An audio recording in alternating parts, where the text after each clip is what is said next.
Have you ever felt that sinking feeling when someone talks over you in a meeting?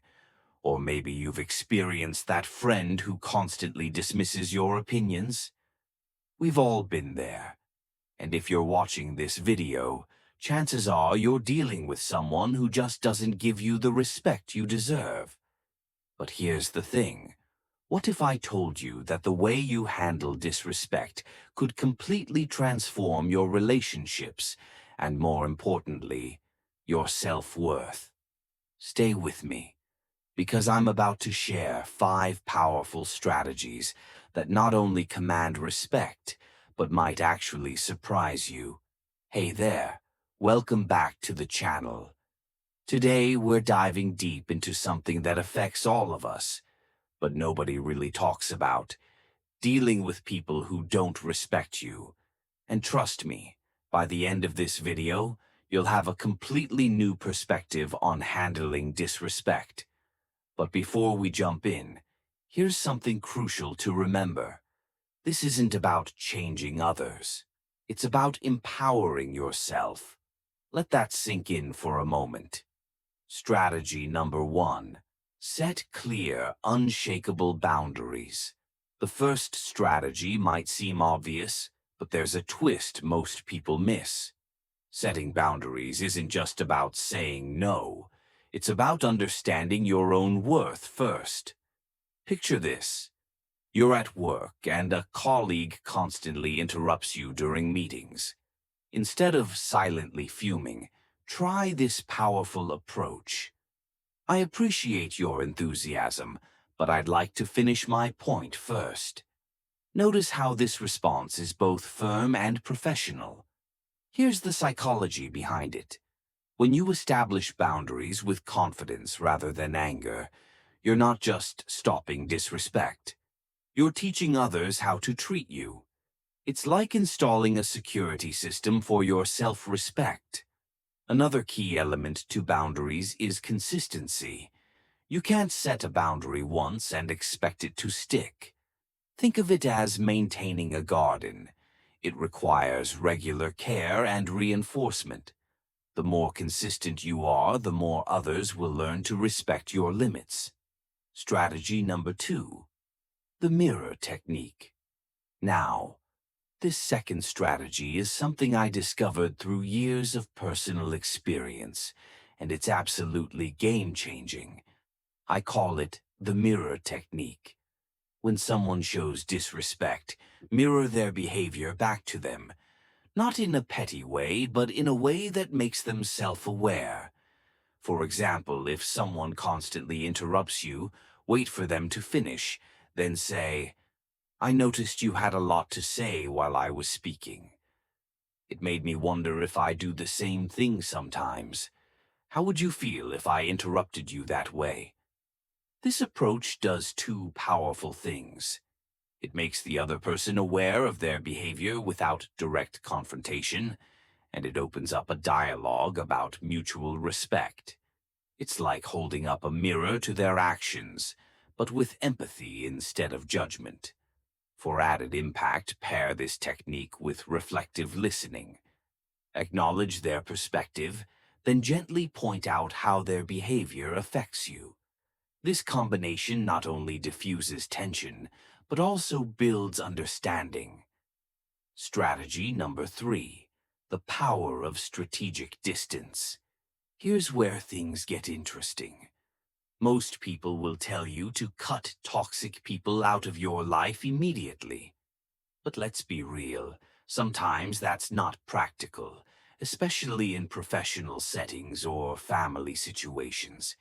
Instead, I'm going to teach you about strategic distance. Think of it like an emotional thermostat. You're not cutting off the heat completely, but you're controlling the temperature of your interaction. Here's how it works. First, identify the specific situations where disrespect occurs most often. Then, create what I call respect buffers. These are physical or emotional spaces that protect your energy. Maybe it's limiting one-on-one interactions Or perhaps it's having a trusted ally present during necessary interactions. Strategic distance doesn't mean avoidance. It means engaging selectively and on your terms. By managing your interactions, you reduce the emotional toll of disrespect while maintaining your composure. Strategy number 4. The confidence paradox. Now, this fourth strategy might seem counterintuitive at first, but trust me, it's powerful. I call it the confidence paradox. Here's the truth. Sometimes people disrespect us because they sense our own self-doubt. But here's the paradox. True confidence isn't about being perfect or unshakable. It's about being comfortable with your imperfections while still knowing your worth. Let me share a personal story. Years ago, I struggled with speaking up in group settings. My fear of making mistakes held me back. But one day, I decided to embrace my flaws and speak from the heart. The response was overwhelming. People valued my authenticity more than my polished delivery. The key is to practice what I call grounded confidence.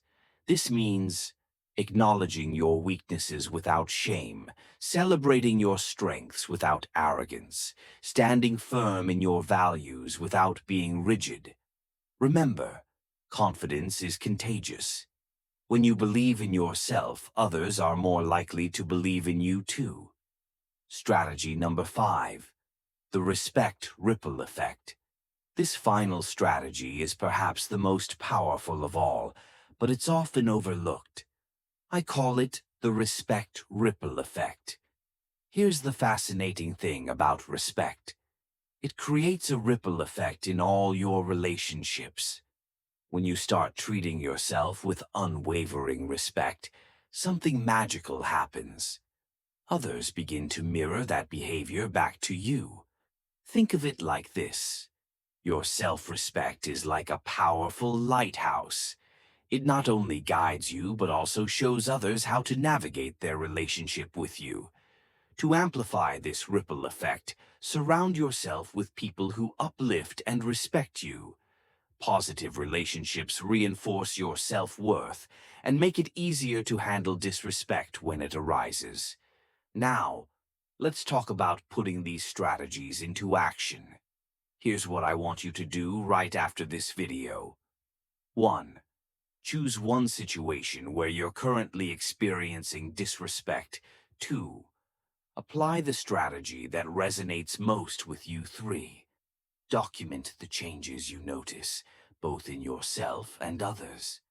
Remember, this is not about overnight transformation. It's about consistent, mindful practice. Each small step builds momentum toward greater self-respect and stronger relationships. Before I wrap up, here's something crucial to remember. You're not just learning to handle disrespect. You're learning to command respect. There's a powerful difference. The respect you deserve isn't something others give you. It's something you claim for yourself. And starting today with these strategies in your arsenal, you're better equipped than ever to claim it. If this video resonated with you, you know what to do.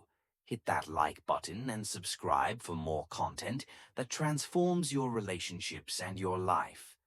Drop a comment below sharing which strategy you're going to try first, or share your own experiences with handling disrespect. And hey, if you want to dive deeper into personal growth and relationship dynamics, check out my free guide in the description below. Remember, respect starts with you. Thanks for watching, and remember, your worth isn't determined by how others treat you, but by how you choose to respond. See you in the next video.